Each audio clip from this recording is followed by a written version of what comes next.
78వ స్వాతంత్ర దినోత్సవ వేడుకల్లో పాల్గొన్నారు గుత్తా సుఖేందర్ రెడ్డి। ఈ సందర్భంగా ఆయన ప్రసంగించారు।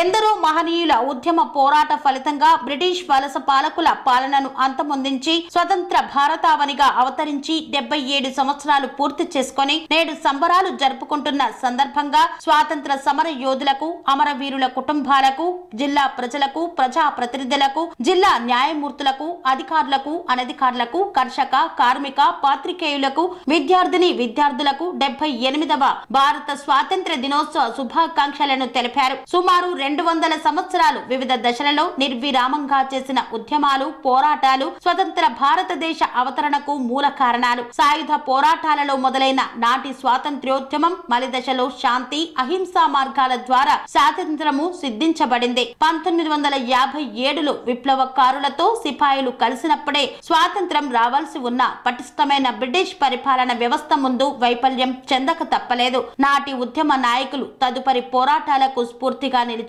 బాల గంగాధర్ తిలక్, లాలా లజపతి రాయ్, బిపిన్ చంద్రపాల్, ఝాన్సీ లక్ష్మీబాయి వంటి విప్లవకారులతో కొనసాగిన పోరాటం మలి దశలో శాంతియుత మార్గంలోకి రావడంలో మహాత్మా గాంధీజీ పాత్ర అద్వితీయమైనది। వృత్తిరీత్యా మంచి న్యాయవాదిగా దక్షిణాఫ్రికాలో ఉంటూ స్వయంగా తాను కూడా జాతి వివక్షకు గురై తిరిగి స్వదేశానికి విచ్చేసి మలిదశ స్వాతంత్ర ఉద్యమానికి నాంది పలికారు, స్వాతంత్ర్యాన్ని సాధించారు। ఆనాడు స్వాతంత్ర్యం సాధించడం వల్లే మనము ఈనాడు ఇంత స్వేచ్ఛగా బ్రతకగలుగుతున్నామన్నారు। కావున స్వాతంత్ర్యం సాధించినటువంటి యోధులను ఎప్పటికీ మర్చిపోకుండా గుర్తుంచుకొని వారిని స్ఫూర్తిగా తీసుకొని ముందుకు సాగాలని పిలుపునిచ్చారు। ఈ దేశంగా ప్రత్యేకత కలిగింది। స్వతంత్రం పొందిన నాటి నుంచి నేటి వరకు 77 సంవత్సరాల కాలంలో ఎంతో మంది మహోన్నతమైనటువంటి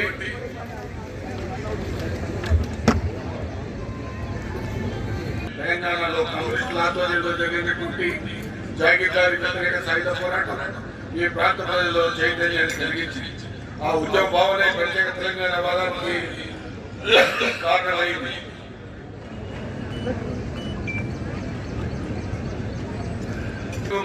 నీళ్లు, నిధులు, నియామకాలనే ఆత్మగౌరవ నినాదంతో 1969లో మొదలైనటువంటి తెలంగాణ ఉద్యమం సుదీర్ఘ కాలం కొనసాగి ఎంతో మంది అమరవీరుల ప్రాణ త్యాగాల అనంతరం 2014 జూన్ 2న ప్రత్యేక రాష్ట్ర కారణం సాకారం చేసుకుంది। తెలంగాణ సాధన తర్వాత ప్రజా సంక్షేమంలో ధ్యేయంగా అన్ని రంగాల్లో రాష్ట్ర ప్రగతి పదంలో శరవేగంగా అభివృద్ధి చెందుతూ దేశంలోనే తలమానికంగా ఉంటున్నది। తెలంగాణ రాష్ట్ర ప్రభుత్వం ప్రజా సంక్షేమం కోసం తెలంగాణలో అమలు చేస్తున్నటువంటి వివిధ అభివృద్ధి పథకాలు, సంక్షేమ కార్యక్రమాలు ప్రగతిని మీకు వివరించడం సంతోషిస్తున్నాను।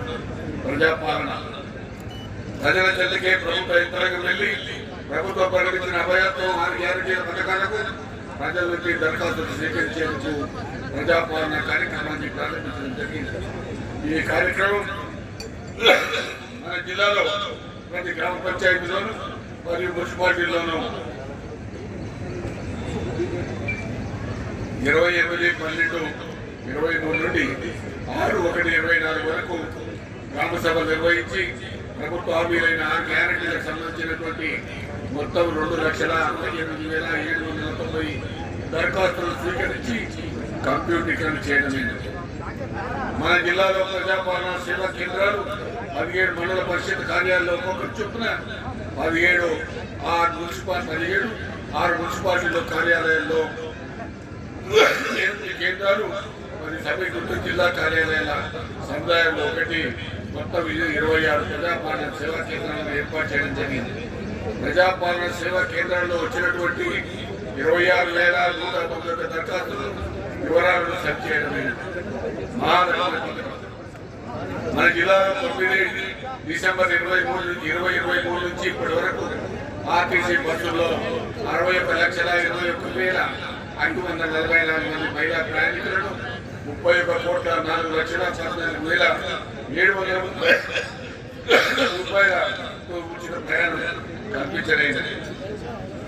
మహాలక్ష్మి పథకం ద్వారా మహిళా సాధారికత మరియు పొగ రహిత వంట మాధ్యమాన్ని ఎల్పిజి తక్కువ ధరకు అందించాలనే ఉద్దేశంతో 500 రూపాయలకు ఎల్పిజి సబ్సిడీ సిలిండర్ ఇవ్వాలని సంకల్పించి అందులో భాగంగా మన జిల్లాకు 1,16,608 మహాలక్ష్మి కింద అర్హులుగా గుర్తించి 2,35,790 సిలిండర్లను అందజేసి 7,32,00,000 రూపాయలను వారి ఖాతాలో సబ్సిడీ మొత్తాన్ని జమ చేయడం జరిగింది.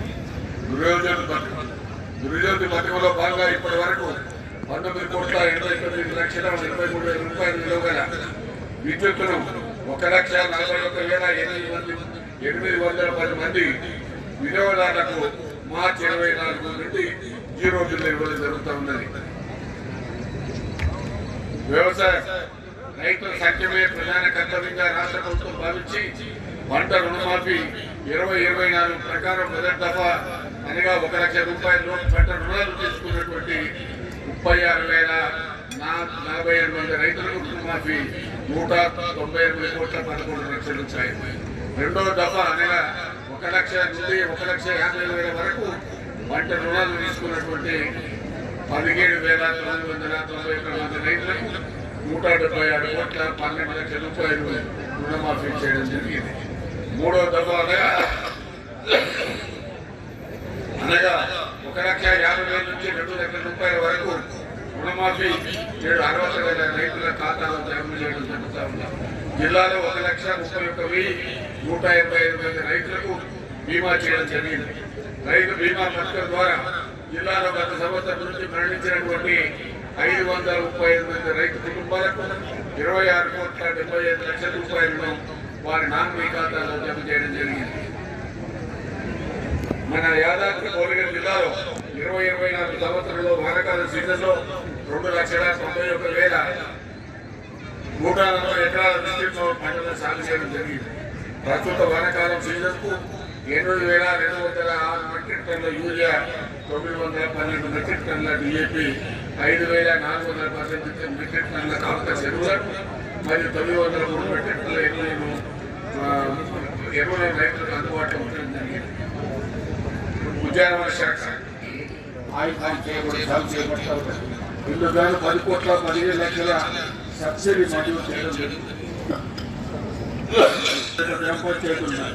ఈ ఆర్థిక సంవత్సరంలో రాష్ట్ర సంఘ నిధుల ద్వారా 1,28,00,000 గ్రామ పంచాయతీలకు జమ చేయడం జరిగింది. 24-25 వరకు గ్రామ పంచాయతీల పన్నుల డిమాండ్ 16,75,00,000 రూపాయల మొత్తం కలెక్షన్ అయినా పన్నుల్లో 6,78,60,62,000 రూపాయలు వసూలు చేయబడ్డాయి. సీసీ ఛార్జీలు 90,98,00,000 రూపాయల బకాయిల్లో 58,10,00,000 రూపాయలు చెల్లించడం జరిగింది. మున్సిపాలిటీల అభివృద్ధి జిల్లాలో 6 మున్సిపాలిటీల్లో 6 డబ్ల్యూజీఐ ఉన్నవి. ఇందులో 2 పూర్తయినవి, 4 నిర్మాణ దశలు ఉన్నవి. మరి గ్రీన్ బడ్జెట్ భాగంగా 5,65,00,000 రూపాయలు మంజూరు కాగా అందులో 27,00,000 రూపాయలు వినియోగించబడ్డాయి. మరియు 6 ఇంటిగ్రేటెడ్ మార్కెట్ మంజూరై నిర్మాణ దశలు ఉన్నాయి. జిల్లాలో ఉన్న 6 మున్సిపాలిటీల్లో 167 పబ్లిక్ టాయిలెట్స్ మరియు 98 పట్టణ ప్రకృతి భవనాలు ఏర్పాటు చేయడం జరిగింది. మరియు 60 తెలంగాణ క్రీడా ప్రాంగణాలను గుర్తించడం జరిగింది. బీపీఎల్ కుటుంబాలకు మెరుగైన కార్పొరేట్ ఆరోగ్య బీమా సాయాన్ని రాజీవ్ 10 లక్షల వరకు పెంచడం జరిగింది. ఈ పథకంలో 1,672 వైద్య సేవలు లభించింది. జిల్లాలో 1,08,215 మంది రాజీవ్ ఆరోగ్యశ్రీ పథకమునకు అర్హులయ్యారు.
గౌరవనీయులు శ్రీ చింతపండు మెజిస్ట్రేట్ గారిని వేదిక సాదరపూర్వకంగా సవినయంగా ఆహ్వానిస్తుంది.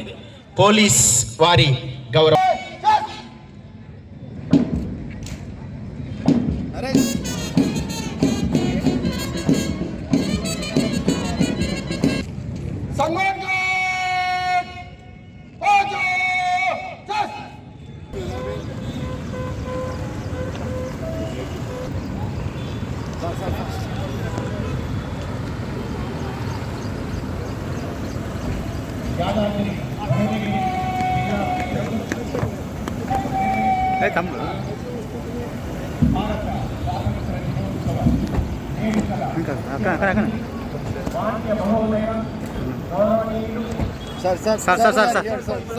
సార్ ఇక్కడ సార్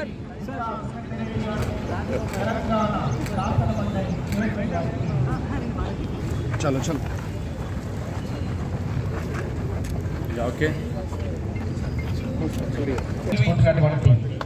78వ భారత స్వాతంత్ర దినోత్సవ వేడుకలకు తమ హృదయాన్ని ఆవిష్కరించి విచ్చేస్తున్నటువంటి వారితో పాటు గౌరవ కలెక్టర్